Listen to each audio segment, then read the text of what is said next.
The email landed at 8:47 on a Thursday morning. All staff meeting, 9 a.m., conference room B. When my boss sent one of those without an agenda, it never meant good news. I poured my coffee, grabbed my notebook out of habit, and walked down the hall like I had 400 times before.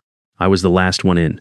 14 people around the table, a few more standing by the windows. My boss stood at the head of the room with that particular smile she used when she'd already decided something and was about to tell the rest of us it was great news for everyone. I found a chair near the back and sat down. She cleared her throat. Big announcement today. Effective the 1st of next month, we're officially naming Tyler as Director of Strategic Development. The room clapped. I looked at my hands in my lap. My nephew had been here 4 months. That's where the story starts. But let me go back. Because you need to understand what 11 years actually looks like from the inside before you can understand why I stood up and walked out before she finished the sentence. My name is Daniel Crawford. I'm 54 years old, and for the past 11 years I've been the Regional Operations Director for Meridian Health Supply, a pharmaceutical distribution company covering the Southwest. We move prescription medications, surgical supplies, and specialty biologics to hospitals, clinics, and independent pharmacies across 6 states. It's not glamorous work. It's compliance audits and cold chain logistics and 3 a.m. calls when a refrigerated truck breaks down 40 miles outside of Albuquerque. But it matters. When a hospital runs out of a blood thinner or a dialysis clinic needs emergency saline, my phone is the one that rings. My ex-wife left 6 years ago. Not dramatically, not with a fight. Just quietly, the way water finds a crack in concrete and eventually splits it apart. She said I was more committed to Meridian than I was to our marriage, and she wasn't wrong. I told myself I'd fix it. I kept telling myself that until she handed me the papers in the kitchen one morning while Emma was at school. Emma was 12 then. She's 18 now, 2 months from starting at the University of Michigan on a partial academic scholarship, pre-law. The partial covers about 40%. The rest falls on me. $60,000 a year, 4 years.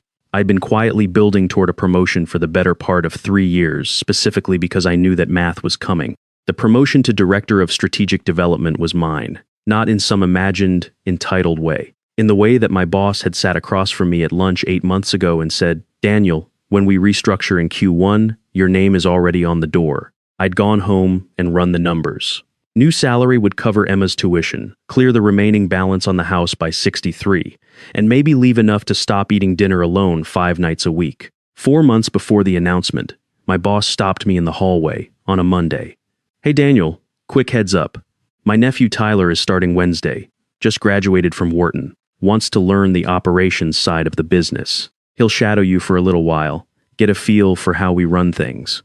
I said sure. I pictured someone with a clipboard asking polite questions for 6 weeks before moving on. Tyler walked in wearing a blazer that cost more than my first car. He had one of those handshakes that's technically a handshake but feels more like a performance.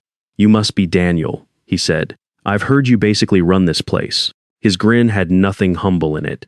"I trained him anyway. That's what you do. You show the new person how to read a compliance manifest, how to track cold chain temperatures across a distribution run, how to navigate a DEA inspection without your hands shaking." Tyler sat next to me in every meeting, asked enough questions to seem engaged, and took notes on an iPad he never actually referenced again. Once, he signed off on a shipment routing that would have sent a controlled substance through an unlicensed third-party hub. A federal violation. I caught it, corrected it quietly, and told him why. He nodded, said he'd remember. 2 weeks before the announcement, I was still at my desk at 9 in the evening. Emma had texted asking when I'd be home. I typed back the usual. "Soon." She sent back a thumbs up.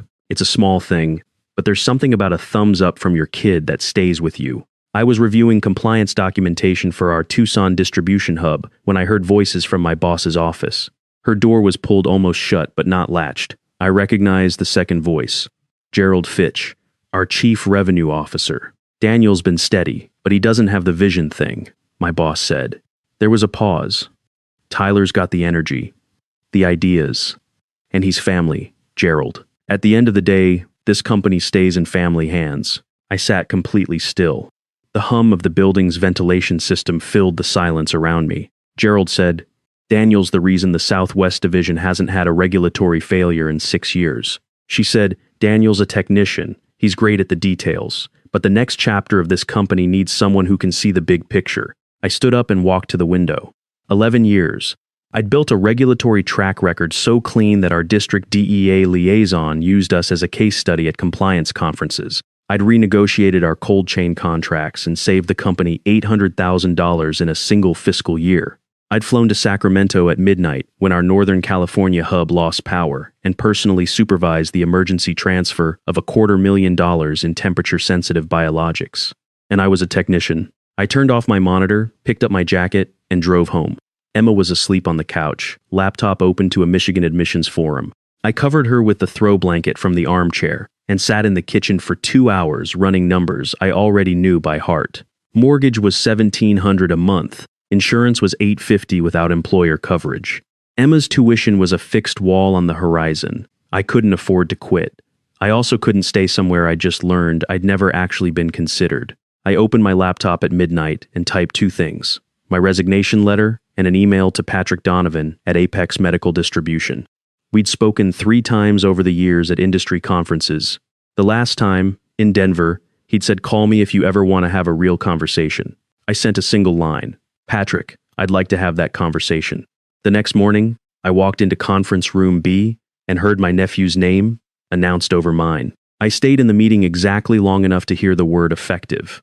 Then I stood up, walked back to my office, printed my resignation letter, and carried it to my boss's door. She was still smiling when I knocked. "Daniel, just in time," she said. "I was going to pull you aside and—" I set the letter on her desk. "Effective 30 days from today." Her smile didn't drop. It froze, and then it rearranged itself into something harder. She picked up the letter like she was reading a document in a foreign language. "This is about the announcement." "It's about 11 years," I said. She stood up and moved around the desk. "Let's not make a decision like this in the first hour. You're emotional right now, which is completely understandable. But you have responsibilities. A daughter starting college, a mortgage, benefits. This is not the moment to—" "I understand my finances," I said. She changed direction. "What if we created a senior advisory role for you? You'd work alongside Tyler, guide him through the operational side. Same salary, possible bump in the spring. You'd still have real influence here. I'd report to my nephew. You'd be a partner in his success." I looked at her for a moment, then I said, "I'll honor the full 30 days. I'll make sure every project is documented and transitioned properly." She said, "I have to be honest, Daniel. If you leave like this, I can't speak to your judgment to anyone who calls me. You're burning a bridge you've spent a decade building." I tilted my head. "Are you threatening my reference?" She held up both hands. "I'm trying to protect you from a decision you can't take back." I said, "I'm not angry. I'm not burning anything. I'm just leaving." I walked out, went back to my desk and spent the rest of the morning catching up on work. Because that's what you do. You do your job. By 11, Patrick Donovan had replied. He said, "I was hoping to hear from you. When can you come in?" We met 2 days later at Apex's main office in downtown Phoenix. Patrick was ex-Navy, the kind of person who shook your hand like he meant it and had zero patience for anything decorative. He had a conference room with a whiteboard covered in regional distribution maps and a coffee setup that suggested someone had once been very serious about the difference between good and mediocre coffee. He didn't waste time. "We've been watching Meridian's Southwest numbers for 3 years," he said. "We've been watching you specifically." Pushed a folder across the table. "Vice President of Regional Operations. Base salary $210,000. Performance bonus structure. Equity stake. After 18 months. I looked at the number. It was $68,000 more than I'd been making, more than my boss made. "I need someone who can run our Southwest and Mountain West expansion simultaneously," he said. 6 new distribution hubs in 24 months. "I need someone the regulators already trust and the contractors already know. That's not something I can train in 4 months." I almost smiled at that. "Any hesitation on your end?" he asked. "Already resigned," I said. 30 days notice. Already submitted." He leaned back. "Then we've got a hospital network in Scottsdale and 2 clinical pharmacy groups in Colorado waiting on a decision. I want you in the chair by day 31. I thought about Emma. I thought about the numbers I'd been running for 3 years. This made them work without a question mark. "I'm in." We shook hands. On my way to the elevator, I passed their compliance wall. Every DEA inspection rating listed by district, by year. 6 consecutive clean years for every region they operated in. I felt something I hadn't felt at Meridian in a long time, like I was in the right building. The next 30 days at Meridian were strange in the particular way that endings are when you're the only one who knows the clock is running. I showed up, did the work, answered every one of my nephew's questions with the same patience I'd have given anyone who genuinely wanted to learn. And he had questions. Every day, the Colorado Pharmacy Group is asking about our temperature variance thresholds. Check the cold chain SLA on page 8 of their contract. The Albuquerque hub sent an incomplete DEA log for the October cycle. That's a reportable gap. Call compliance today, not tomorrow. I don't understand the controlled substance tracking protocol. That's not something you don't understand. That's something you learn before you sign anything. He came to my desk 4 and 5 times a day. At first I thought he was testing me, seeing if I'd give him the runaround. After the 3rd day, I realized he was genuinely in over his head and trying to hide it from everyone except me. On a Thursday, near the end of my 2nd week, one of the senior logistics managers named Pete pulled me aside in the break room. "You're making the right call," he said, voice low. "This place has been running on your reputation for longer than people realize." By that Friday, I had 4 voicemails from clients. The regional director from the hospital network in Scottsdale. "Daniel, I just got an email from Tyler about our quarterly review. He's trying to reschedule our compliance audit. You know, we can't do that without 30 days written notice to the state board. What's going on over there?" "The pharmacy group out of Albuquerque. I need someone who knows what they're doing. No offense to whoever's running things now, but we're not going to run controlled substance protocols with someone we don't know." The clinic director from Flagstaff. Tyler called, and I honestly couldn't follow half of what he was talking about. He mentioned something about modifying our biologics delivery schedule. "I need you to tell me that's not actually happening." I called them back one at a time, kept my voice calm. "I'm finishing out my time here. After that, you'll need to work directly with Tyler and the Meridian team. They'll take care of you." Every single one of them went quiet. Then the same 3 words, in different order. "So you're leaving?" By my 3rd week, my boss pulled me into her office with my nephew sitting in the corner like a prop. She stood by the window with her arms crossed. "I've been getting calls," she said. "Clients saying they're confused, that you're telling them you're leaving. I didn't tell them anything they didn't already figure out. You're creating instability." She turned away from the window. "Some of these clients have been with us for years. Their trust is tied to your name. You're leveraging that." "Their trust is tied to my work," I said. "There's a difference." Tyler cleared his throat. She snapped at him without looking. "Stay out of it."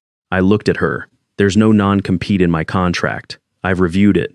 I've also reviewed the NDA. Nothing I've discussed with clients involves proprietary information. If they have concerns about operational continuity, that's a function of the transition, not of anything I've said or done." She leaned both hands on her desk. "You think you're irreplaceable?" "No," I said. "I think I'm trusted. That's a different thing. You can replace a position. You can't replace 11 years of consistent results." We sat in silence long enough to be uncomfortable. Before I left, I looked at my nephew. He was staring at the table, clicking his pen. I said, "The Colorado compliance report is due to the state board on the 14th, not the 15th. There's a 1-day discrepancy between the federal and state deadlines that catches people every single time. Don't miss it." He nodded without looking up. My last day, my boss didn't come out of her office. No goodbye, no handshake. Just a form email from HR at 4:45 thanking me for my contributions to the Meridian team. My nephew stopped by my desk at 5. "I know, this is probably weird," he said. He looked genuine, which made it harder. "You didn't have to be this professional about it. Most people in your position would have made it a lot harder." "You have the title now," I said. "But a title doesn't give you credibility. That you build, one decision at a time, by knowing more than the people in the room and by being right when it matters. You've got time to do that work, but you have to actually do it." He nodded. "I'll try." "Trying won't be enough when something goes wrong," I said. "And something will go wrong. That's the job. How you handle it is who you are." I packed my desk into one box. 11 years of the Southwest Division fit into a single box. A coffee mug Emma had given me for my birthday, a photo from the company picnic where I was standing next to Pete and laughing at something neither of us could remember anymore, and a printed email from a Phoenix Children's Hospital Network director that said, in full, "Daniel, your team's work during last year's supply shortage saved our oncology unit from going dark. You have my personal thanks." I walked out at exactly 5. Didn't look back. Starting at Apex felt like stepping out of a building where the air had been recycled too many times. The team was smaller, the expectations were higher, and Patrick gave me resources without being asked. When I said we needed a dedicated compliance liaison for the Mountain West expansion, he said hire one. When I flagged a potential cold chain vendor as a regulatory liability before we signed, he said cut them and find someone better. It was the first time in years that my instincts felt like an asset instead of an inconvenience. I ran the Colorado expansion 6 weeks ahead of schedule. The Scottsdale Hospital Network extended their contract through 2028 at 30% above their previous rate. We passed 3 consecutive DEA inspections with no findings, which in pharmaceutical distribution is not luck. It's systems, discipline, and knowing exactly which details look small until they aren't. 8 months after I left Meridian, I was at my desk reviewing bids for our 4th new hub when my phone rang. It was Pete. Daniel, I need to ask, are you hiring? I called Patrick into the office. We had a conversation. Pete was hired 2 weeks later as our Mountain West compliance manager. 3 days after that, I saw the headline. I didn't look for it. It appeared in my industry news feed the way bad news usually does. Meridian Health Supply faces federal investigation following distribution failure. There was a photo of my nephew at a press conference, suit slightly rumpled, eyes slightly too wide, a microphone aimed at his face like a question he couldn't answer. I read the article twice. A shipment of Schedule II controlled substances had been routed through a third-party hub without proper DEA clearance. Not a small mistake. The kind of violation that triggers a federal audit, a facility suspension, and personal liability review for anyone who signed off on the documentation. My nephew had signed the routing approval without running the DEA licensure check. The same mistake he'd almost made 4 months into his time at Meridian, the one I'd caught and corrected, and explained in detail. Federal fines, $1.8 million. 3 distribution hubs suspended pending audit. 4 major clients issuing termination notices. My boss had been placed on administrative leave while the board conducted its review. I set my phone down on my desk and looked out the window for a while. The city stretched out below in the afternoon light, heat coming off the rooftops in slow waves. Patrick appeared in my doorway with a coffee. He set it on my desk without saying anything. Then he said, I heard you caught that exact error once before. I did. You fixed it quietly. That was my job. He looked at the headline still visible on my screen. You were the whole foundation, Daniel. They just never built a backup. He left. I drank my coffee. I didn't feel like celebrating. A worker getting hurt at one of my old sites would have wrecked me. No one was physically injured in the Meridian situation, but a 6-hospital network lost access to specialty medications for 11 days while the investigation froze their distribution. Patients on maintenance medications had to scramble for alternative suppliers. That mattered. That was real. By the end of the week, my phone had 7 messages. The Albuquerque Pharmacy Group. We've pulled our contract from Meridian.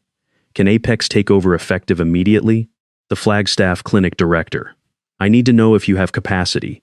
We need a reliable partner before month end. 2 contractors I'd worked with for 8 years. Heard you're at Apex now. We'd like to have a conversation. And Pete forwarding me an inquiry from a hospital network in Colorado. Their distribution director had worked with me for 6 years and was asking if Apex handled that region yet.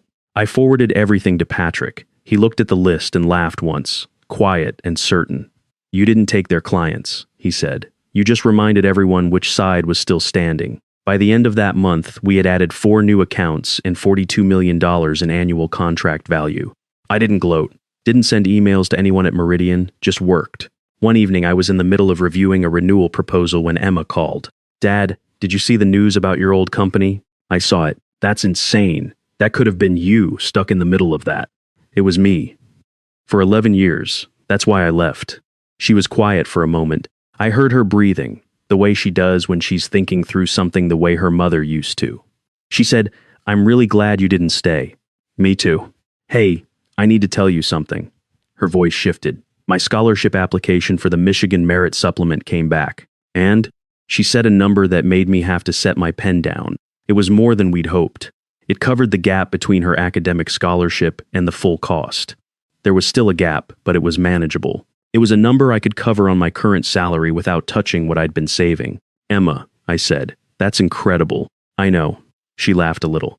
I've been sitting on it for 3 days because I wanted to tell you in person, but I couldn't wait anymore. We're going out to dinner, I said. Dad, I'm 2 hours away. Then I'm driving 2 hours. She laughed. That's dramatic. We had dinner that Friday at a place she picked near campus. Sat in a booth by the window and ordered too much food and talked about her classes and my projects and where things were heading. At some point, she looked across the table and said, "You seem different." Different how? Like you're not carrying something anymore. I thought about that. I said, I think I was holding on to a place that had already let go of me. I just didn't want to admit it. She nodded. Mom would have told you to leave sooner. She would have done the math in 10 minutes and handed you the resignation letter herself. I know, I said. She always knew when something was already over. We finished dinner and walked out into a cool Michigan evening, leaves just starting to turn on the trees along the campus edge. She hugged me in the parking lot for longer than usual, the way she'd done as a kid when she didn't want me to drive back. "I'm proud of you," she said. "I need you to know that." I drove home through the dark with the windows down. Thought about 11 years. About all the nights I'd stayed late for a company that had already written my name out of their plan. About every missed dinner and deferred vacation and weekend phone call I'd taken in a parking lot because someone needed the answer and only I had it. I hadn't been building something at Meridian. I'd been maintaining someone else's foundation without credit or ceiling. I'd spent a decade being the most important person in the room while being treated as someone who could wait. 6 months after the federal investigation broke, I was in our Scottsdale hub reviewing expansion layouts when my assistant told me I had a visitor. I walked into the lobby and found my nephew standing there in work clothes. Not the blazer, actual work clothes. Steel-toed boots, worn at the heel. A notebook under his arm. I didn't say anything. Just looked at him. He said, "I'm working for a small regional distributor in Tempe. Entry-level compliance coordinator. $42,000 a year. I've been there 4 months." He said it like a confession. "I've also been taking courses. DEA compliance, controlled substance tracking, cold chain certification." He held up his notebook. "I'm doing it from the ground up this time." I looked at the notebook. Real notes. Handwritten. "What happened at Meridian was my fault," he said. "I know that. The investigation made it official, but I knew it before that. I signed off on something I didn't understand because I didn't want to look like I didn't understand it. Someone could have been hurt. Patients were affected. I think about that every day." I nodded. He said, "My aunt won't return my calls. She blames me for the whole thing. I understand why. It doesn't change what I did." I said, "You made a decision before you had the knowledge to make it. That's on the people who put you in that seat before you were ready. But it's also on you for not saying, 'I don't know yet.'" "I know." He looked at the floor. "For what it's worth, you were right about everything you told me. All of it. I just didn't believe it until it cost someone else." We stood in the lobby for a moment. The hum of the building around us. "Keep going," I said finally. "Learn everything. Every form, every regulation, every protocol. Don't move up until the people below you trust you with their safety. That's the job." He nodded. I said, "And when you've got enough to work with, come find a company that does it right. There are good ones." He looked up. "Thank you. That's more than I deserve." "Maybe," I said. "But you asked for advice, not judgment." I walked back into the hub. My phone buzzed on the way down the hall. Text from Patrick. "New bid landed. Mountain West Hospital Network. 3-year contract. You'll want to see the numbers." I went to see the numbers. That evening I drove home with the radio off. The sun was dropping behind the mountains, sky going orange, and then deep red the way it does in the desert in the fall. I thought about the moment in the conference room 8 months ago when I heard my nephew's name called over mine. I had walked out before the applause finished. At the time, it felt like loss. Standing in the parking lot afterward, with my hands on the wheel and nowhere to be, it had felt like the loneliest morning of my adult life. I understood now that what it actually was. It was a door opening inward instead of outward. Sometimes you push on something for so long you forget there's another way it can move. I pulled into my driveway. Porch light on, quiet neighborhood, cool air. I sat in the car for a minute the way I sometimes do, just letting the day decompress before I bring it inside. My phone buzzed. "Emma. Just checking in. How was the Scottsdale hub day?" I typed back, "Good day. How's the property law reading?" She sent a face with its eyes crossed. Then, "Get some sleep, Dad. You sound like you're actually okay and I don't want to jinx it." I smiled at the phone, put it in my pocket and got out of the car. Standing in my driveway in the November dark, I thought about what I'd spent 11 years building. I had thought it was a career, a ladder, a plan. It turned out I had been building something different, a reputation that traveled with me, a network that picked up the phone, A record that didn't need anyone's signature to be real. I hadn't lost 11 years. I had carried them out the door in a cardboard box and deposited them somewhere they actually mattered. I went inside, made dinner, called Emma back and listened to her complain about her property law professor for 20 minutes, which was the best 20 minutes of my week. The house was still quiet after we hung up. Some days feel off, like I'm standing but still falling. A little pain, a little tired, and no one to tell it all to. There are days that feel unsteady, like I'm drifting out of place. Every step just feels so heavy, with a smile I have to fake. A little hurt I keep inside me, a little weight I always hide, and 1,000 quiet worries I've been holding deep inside. There's no one here to tell it to, no one who would understand. So I carry all these feelings like they're slipping through my hands. A little broken, little lost, trying hard to just get through. All these nights I stay awake with everything I never say to you. I keep walking through the silence like it's all I've ever known. Every crowded room reminds me how it feels to be alone. There's no one here to tell it to, no one who would understand. So I carry all these feelings like they're slipping through my hands. A little broken, little lost, trying hard to just get through. All these nights I stay awake with everything I never say to you.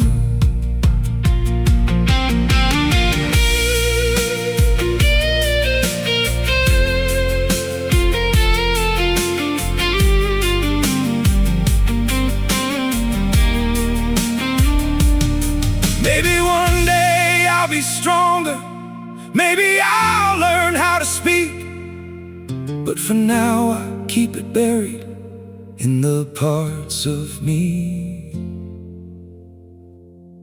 too weak. There's no one here to tell it to, no one who would understand.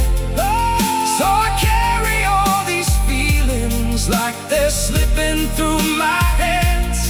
A little broken, little lost, trying hard to just get through.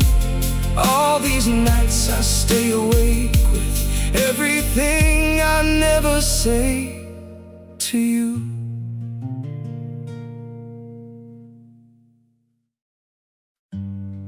They say just forget,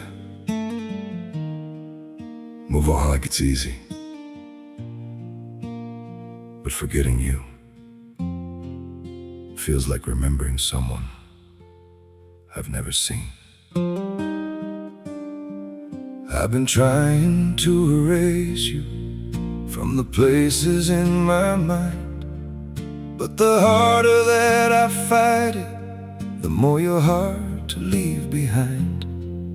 Every memory keeps slipping through the cracks I try to close, like a face I should remember, but somehow never know. Forgetting you feels impossible, like chasing something I can't hold, like trying to remember someone that I've never even known. I keep reaching through the silence for a past I can't undo, 'cause letting go of what we had feels like losing something true. Every moment turns to fragments, every thought just fades to blue, like I'm searching for a feeling that still only leads to you. Forgetting you feels impossible, like chasing something I can't hold, like trying to remember someone that I've never even known. I keep reaching through the silence for a past I can't undo, 'cause letting go of what we had feels like losing something true.